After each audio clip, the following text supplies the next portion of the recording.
గ్రామ సభలు పక్కన పెట్టు శ్రావ్య.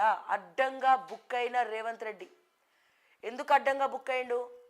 ఏం మాట్లాడుతున్నావు? నీకేమన్నా ఉన్నదా? అడ్డంగా ఎందుకు బుక్ అయిండు రేవంత్ రెడ్డి అంటే అక్కడికే వస్తున్నా. మొన్న ఈ సింగపూర్ పర్యటన డల్లాస్లో మన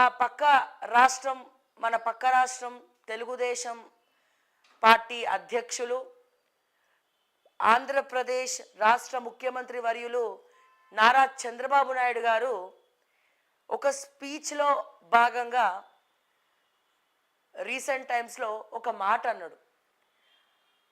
అదేం మాట అంటే ఆ మాట తెలంగాణ రాష్ట్రంలో ఉన్నటువంటి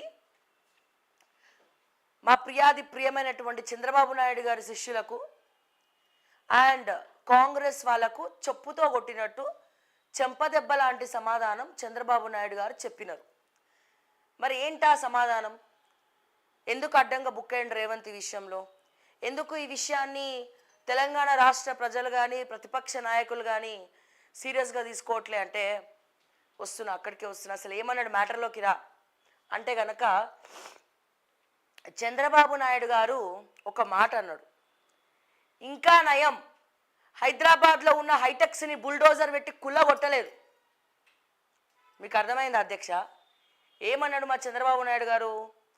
ఇంకా నయం, హైదరాబాదులో ఉన్నటువంటి హైటెక్స్ని బుల్డోజర్ పెట్టి నేను కట్టినటువంటి హైటెక్స్ని బుల్డోజర్ పెట్టి కొట్టలేదు, డిమాలిష్ చేయలేదు, ఇంకా నయం అన్నాడు. అంటే ఎవరిని తిట్టినట్టు అది? ఎవరిని అన్నట్టు అది? ఇండైరెక్ట్గా డైరెక్ట్గానే రేవంత్ రెడ్డిని, కాంగ్రెస్ ప్రభుత్వాన్ని మాట్లాడినట్టు. ఇక్కడ మళ్ళా చంద్రబాబు నాయుడు గారు గుర్తు చేసిండాడు. ఏమని? నేను కట్టిన హైటెక్స్, నేను సృష్టించిన హైటెక్స్. ఇంకా నయం, హైదరాబాదులో నేను కట్టిన హైటెక్స్ని కుల్లగొట్టలేదు వీళ్ళు అన్నాడట. అంటే అది ఎంత పెద్ద మాట! ఇక్కడ కాదు, వేరే దేశాల్లో మన తెలంగాణ రాష్ట్రంలో ఉన్నటువంటి హైదరాబాద్లో ఉన్నటువంటి హైటెక్స్ని ఉద్దేశించి మాట్లాడుతున్నంటే అర్థమైంది. బాబు చిట్టి, మీరు తెలంగాణలో కంపెనీలు పెట్టకండి, తెలంగాణలో ఇన్వెస్ట్మెంట్లు పెట్టకండి, మా ఆంధ్రాకు రండి. దీని వెనకాల చాలా అర్థాలు ఉంటాయి, ప్రత్యర్థాలు చాలా ఉంటాయి. విజనరీ లీడర్ చంద్రబాబు నాయుడు గారు, ఇక ఆయన స్టైల్ ఆయనది, ఆయన తీరు ఆయనది.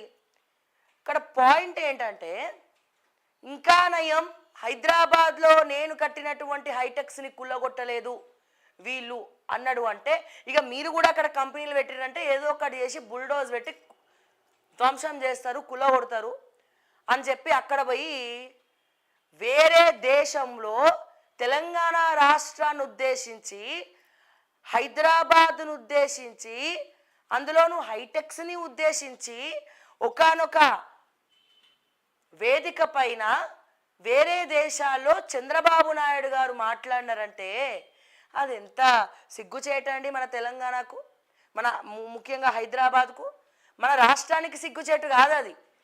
రాష్ట్రాన్ని పరిపాలిస్తున్నటువంటి నాయకులకు సిగ్గు ఏందది? సిగ్గుచేటు. మన రాష్ట్రాన్ని ఎవరు పరిపాలిస్తున్నాడు? రేవంత్ రెడ్డి. మంత్రులు ఎవరు?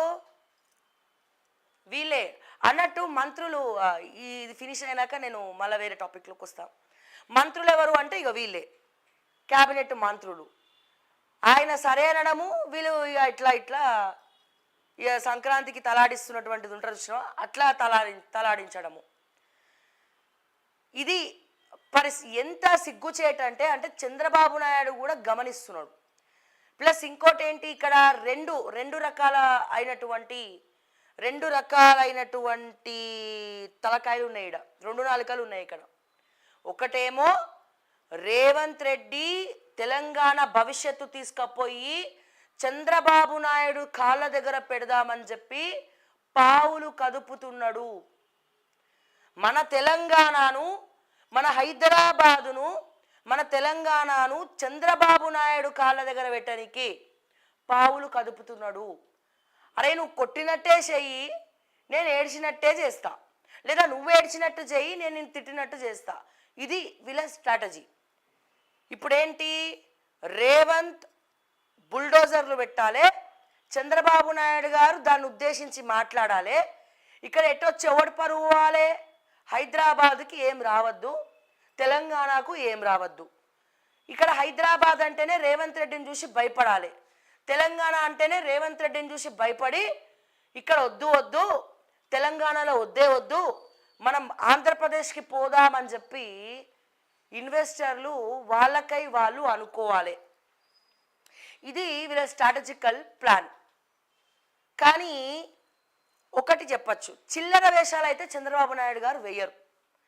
ఆయనకి హైదరాబాద్ మీద ప్రేమ ఉన్నది, ఎందుకంటే ఆయన ఎవరు అవునన్నా కాదన్నా డెవలప్ చేసిండు హైదరాబాద్ని చంద్రబాబు నాయుడు గారు. అప్పట్లో ఐటీ మొత్తాన్ని ఇక్కడ తీసుకొచ్చి ఆయన విజన్ కావచ్చు, ఎడ్యుకేషన్ పక్కన పెడితే మొత్తానికి డెవలప్మెంట్ అంటే ఫ్యూచర్ జనరేషన్స్ కోసం ముందస్తుగా ఆలోచించిన వ్యక్తులు చాలా తక్కువ మంది, అందులో చంద్రబాబు నాయుడు గారు ఒకరు. సో ఇట్లా ఒకవేళ చంద్రబాబు నాయుడు గారికి ఆ ఉద్దేశం ఉన్నా లేకున్నా ఈ రేవంత్ రెడ్డి గారు పోయి చెడగొడతాడు. ఎందుకు? మార్కులు కొట్టేనికి. ఎందుకు? ఇప్పుడు మరి రేవంత్ అన్న బిడ్డ పెళ్ళి అవడానికి ఖర్చు దగ్గర నుంచి ప్రతి ఒక్కటి కూడా చంద్రబాబు నాయుడు గారి సహాయం చాలా ఉన్నది. 2014 సంవత్సరంలో ఎన్నికలప్పుడు కూడా చంద్రబాబు నాయుడు, ఇవన్నీ నేను స్టోరీ మళ్ళా వెనక్కి వెళ్ళి నేను చెప్పక్కర్లేదు, ఎందుకంటే నాకంటే అన్నీ మీకే బాగా తెలుసు. ఓకే, నాకంటే అన్నీ మీకే బాగా తెలుసు, ఏం జరిగింది, ఏం జరుగుతుంది, ఏం జరిగిండొచ్చు అన్న విషయం కూడా చాలామంది కార్యకర్తలకు, చాలామంది సీనియర్ జర్నలిస్టులకు అండ్ అట్లాగే ముఖ్యంగా నా తెలంగాణ ప్రజలకు అందరికీ కూడా తెలుసు. మళ్ళీ సపరేట్గా మాటికి దాని గురించి మాట్లాడాల్సినటువంటి అవసరం లేదు. సో మొత్తానికి ఇది ఎందుకు చెప్తున్నా అంటే తెలంగాణ గాలిని అక్కడ చంద్రబాబు నాయుడు గారు తీసి పడేసిండు. ఎవడి వల్ల? ఎవరి చేతగానితనం వల్ల? ఎవరి చేతగానితనం వల్ల అంటే రేవంత్ రెడ్డి గారి యొక్క చేతగానితనం, రేవంత్ రెడ్డి గారి యొక్క తెలివి తక్కువ దద్దమ్మ అంటారు చూసినా, తెలివి తక్కువ దద్దమ్మతనంతో ఇదంతా కూడా జరిగింది. అంటే ఈ లైన్ అనాల్సినటువంటి అవసరం. ఇంకా నయమరా ఆయన హైటెక్స్ వచ్చి కులగొట్టలేదు అని చెప్పి, గది కూడా ఏ చెరువులోనే ఎక్కడో కట్టిరని చెప్పి కులగొట్టేసేది ఉండే. అసలు ఈ చెరువులలో కట్టే కాన్సెప్టే తీసుకొచ్చిందే టీడీపీ హయాంలో. నారా చంద్రబాబు నాయుడు గారు అప్పుడు అందరికీ ఇల్లు ఇవ్వాలనుకున్నప్పుడు అక్కడ మారుమూల గ్రామాల్లో కొంతమంది టీడీపీలో ఉన్నటువంటి వ్యక్తులన్నీ కూడా ఎక్కడ పడితే అక్కడ కబ్జాలు పెట్టి పడేసినారు. అండ్ ఇక్కడ నాట్ ఓన్లీ ఇది మాత్రమే కాదండి, అప్పట్లో కొన్ని సంవత్సరాల క్రితం, 10 సంవత్సరాల క్రితం ఏమో, కొన్ని 10-15 సంవత్సరాల క్రితము నారా చంద్రబాబు నాయుడు గారు ఇప్పుడు ఈ రేస్ అని చెప్పి మాట్లాడుతున్నారు కదా, ఈ రేస్ అనే కాన్సెప్ట్ని ఎప్పుడో తీసుకురావడానికి ప్రయత్నించిన నారా చంద్రబాబు నాయుడు గారు. కావాలంటే మీరు ఎంక్వైరీ చేసుకోండి. దానికోసం ముట్టినాగులపల్లి దగ్గర కూడా దానికోసం ప్రత్యేకమైనటువంటిది ఏర్పాటు చేయడానికి కూడా ప్రయత్నించినారు. దానికి ఎంతో కొంత ఖర్చు పెట్టినారు. మరి ఇప్పుడు ఒకవేళ నాట్ ఓన్లీ కేటీఆర్ 50 కోట్ల స్కామ్ చేసి ఉండొచ్చు. మరి ఇక్కడ ఈ రేస్ అనేది ఎప్పుడో ఉన్నటువంటి కాన్సెప్ట్. చంద్రబాబు నాయుడు గారు ఈ గోపాన్పల్లి, ఉట్టినాగులపల్లి, సో ఆ ప్రదేశాలలో, ఆ ఏరియాల్లో ఈ రేస్, ఈ ఫార్ములా రేస్ని తీసుకురావడానికి రంగం సిద్ధం చేసినారు. దానికోసం ఎంతో ఖర్చు పెట్టినారు. సో అది ఏంటి అనేది నేను ఇంకా తెలుసుకునే ప్రయత్నాలు చేస్తున్నాను. సో అక్కడికి కూడా వెళ్ళి నేను మీకు చూపిస్తా ఎట్లా ఏంటి అనేది. సో ఇట్లా చెప్పుకుంటూ పోతే చాలా అంశాలు ఉన్నాయి. సో నా ప్రధాన ఎజెండా ఏంటంటే, నా మెయిన్ ఎజెండా ఇప్పుడు ఇది చెప్పడంలో ఏంటి అంటే, ఈ రేవంత్ రెడ్డి గారి యొక్క పరిపాలన చాతగానితనం వల్ల తెలంగాణ వేరే దేశాల్లో, మన హైదరాబాద్ వేరే దేశాల్లో అభాస పాలైతుంది, అవమాన పాలైతుంది, చులకన చేసి మాట్లాడాలు ఇటువంటి ఈ రేవంత్ రెడ్డి గారి వల్లనే జరుగుతూ ఉన్నది. బుల్డోజ్ అని బుల్డోజ్ పెట్టడం సరికాదు, ఈ రేవంత్ రెడ్డి గారి వల్ల ఇదంతా జరుగుతూ ఉన్నది. సో బిస్కెట్ దొరికినట్టు రేవంత్ రెడ్డి గారి యొక్క పరిపాలన చాతగానితనము లడ్డూ దొరికినట్టు చంద్రబాబు నాయుడు గారికి దొరికింది. ఏం దొరికిందండి? లడ్డూ దొరికినట్టు చంద్రబాబు నాయుడు గారికి దొరికింది అన్నట్టు. సో అందుకే దీన్ని వేరే దేశాల్లో అక్కడ దావోస్కి పోయి సింగపూర్కి పోయి మాట్లాడుతూ ఉన్నారు. ఇది నేను చెప్పాలనుకుంది. అంటే చూడండి వీళ్ళు ఎట్లా ఎట్లా ప్రొపగండా చేస్తున్నారు, ఎట్లా ఏం చేస్తున్నారు అనేది మీరు ఆలోచించవచ్చు దీని ప్రకారం చూసుకున్నట్లయితే. అండ్ టీటీడీపీ తెలంగాణలో రానున్న ఎన్నికల్లో ఏదైనా జరగచ్చు. ఇక్కడ కూడా తెలంగాణలో టీటీడీపీ ఫామ్ చేసే అవకాశం ఉన్నది. గతంలో కాసాని జ్ఞానేశ్వర్ గారు అధ్యక్షులుగా ఉండే. సో చంద్రబాబు నాయుడు గారు జైలుకి వెళ్ళిన తర్వాత ఆయన రాజీనామా చేసిండు, ఇక్కడ పోటీ చేయొద్దు అని చెప్పి నారా లోకేష్ ఇచ్చిన స్టేట్మెంట్ తోటి మొత్తం అంతా రంగం సిద్ధం చేసుకున్న తర్వాత కాసాని జ్ఞానేశ్వర్ గారు రాజీనామా చేసి బీఆర్ఎస్లకు పోవడం జరిగింది. మళ్ళీ ఇప్పుడు నూతనంగా తెలంగాణ అధ్యక్ష పదవిల కోసం తెలంగాణలో ఉన్నటువంటి టీటీడీపీ నాయకులు ఎవరైతే ఉన్నారో సో వాళ్ళందరూ కూడా వెతుకుతున్నారట, అధ్యక్షులు అవ్వాలని చెప్పి చూస్తున్నారు. చంద్రబాబు నాయుడు గారు కూడా సర్వే చేస్తున్నట్టు. ఇక్కడ ఎట్లనైతే ఆంధ్రాలో పొత్తుంది కాబట్టి ఇక్కడ కూడా బీజేపీతో పొత్తు పెట్టుకోవచ్చు అన్న ఉద్దేశంతో ఇక్కడైతే సర్వే చేయడం జరుగుతూ ఉన్నది.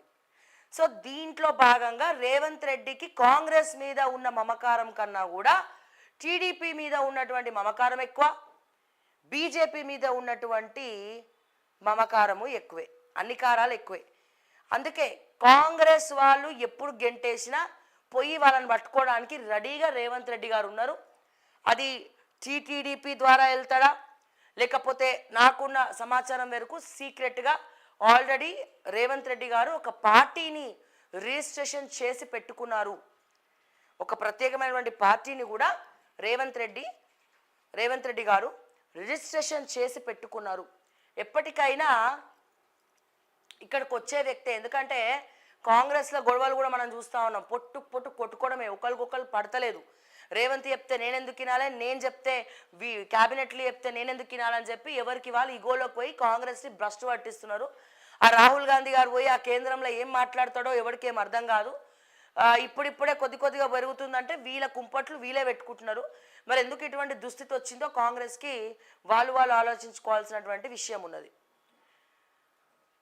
అంటే రేవంత్ రెడ్డి ప్రత్యేక పార్టీ పెడితే మళ్ళీ గెలుస్తాడా సావ్యా అంటే అంత సీన్ లేదు. ఎందుకంటే సినిమా చూపించింది తెలంగాణకి, సినిమా చూపిస్తామా మీకు అన్నట్టు సినిమా చూపించేసరికి తెలంగాణ ప్రజలు రేవంత్ అంటేనే భయపడుతురు, రేవంత్ అంటే ఆమర దూడం పారిపోతారు. అండ్ రానున్న ఎన్నికల్లో జమిలీ ఎన్నికల్లో ఓట్లకు రోజులు పోయినాయి, అంటే ఓటుకు నోటుకు రోజు పోయింది. ఈ రేవంత్ రెడ్డి గారు వస్తే ఓటుకు నోటు ఇచ్చే గెలుస్తాడేమో, కానీ తెలంగాణ ప్రజలు ఎవరు కూడా దానికి రెడీగా లేరు. జమిలీ ఎలక్షన్స్ ద్వారా మొత్తము పైసలు వచ్చే ఎలక్షన్స్లో జమిలీ ఒక ఇదైతే తెలంగాణకి వచ్చినటువంటి ప్రభుత్వ వ్యతిరేకత వల్ల పైసలు లేని వాళ్ళు, మంచి చేయాలనుకునే వాళ్ళు, సోషల్ యాక్టివిస్టులు ఎవరైనా సరే నామినేషన్ వేస్తే, ఒక పార్టీ తరపున నామినేషన్ వేస్తే డబ్బులు ఖర్చు పెట్టకపోయినా గెలిచే అవకాశం ఉంది. ఈసారి రాజకీయ కోణాలు మారబోతున్నాయి. సో దానికి కూడా రంగం సిద్ధం చేసుకుంటే సో అందుకే ఇదంతా ఎందుకు జరుగుతుందంటే ఒక స్ట్రాటజికల్ ప్రకారమే జరుగుతూ ఉన్నది. రేవంత్ రెడ్డి కొరిగేదేం లేదు, పొయ్యేదేం లేదు. ఆయన ఇన్ని పైసలు కూడబెట్టుకునేది, వాళ్ళ అన్నదమ్ములు వీళ్ళంతా కూడబెట్టుకునేది పార్టీ కోసం, పార్టీ పెట్టడం కోసం. ఆల్రెడీ సీక్రెట్గా రిజిస్ట్రేషన్ జరిగింది. సో దానికోసం కూడా నేను ఆలోచిస్తున్నా, ఎక్కడ దొరుకుతుందా పార్టీ నేమ్, అవన్నీ ఎక్కడ దొరుకుతాయా అని చెప్పి చూస్తున్నా. కానీ ఎవరయ్యా మొత్తం ఘోరంగా అయిపోయేది పరిస్థితి, ఎవరికి నష్టం రా నాయన అంటే కాంగ్రెస్ పార్టీకే నష్టం. వీళ్ళకి అది అర్థం కాదు, ఆ కాంగ్రెస్ పార్టీ వాళ్ళకి అర్థం కాదు, హైకమాండ్కి అసలే అర్థం కాదు, ఆ కేసీ వేణుగోపాల్కి అసలే అర్థం కాదు, రాహుల్ గాంధీకి అసలే అర్థం కాదు. ఇక్కడ మాట్లాడేది ఒకటి, వాళ్ళకి చెప్పేది ఒకటి. దీపాదాస్ మునిషి మొత్తం అవినీతి పర్రాలే, మొత్తం పైసలే, పైసా పైసా పైసా పైసా పైసా లేదమ్మా పని చేయదు. సో ఇది కాంగ్రెస్ పరిస్థితి తెలంగాణలో. సో మొత్తానికైతే నారా చంద్రబాబు నాయుడు గారు మార్కు, ఇక్కడ తెలంగాణ రిమార్కు, ఇది మ్యాటర్. ఓకేనా? సో ఒకసారి మనము వార్తల్లోకి వెళ్దాం.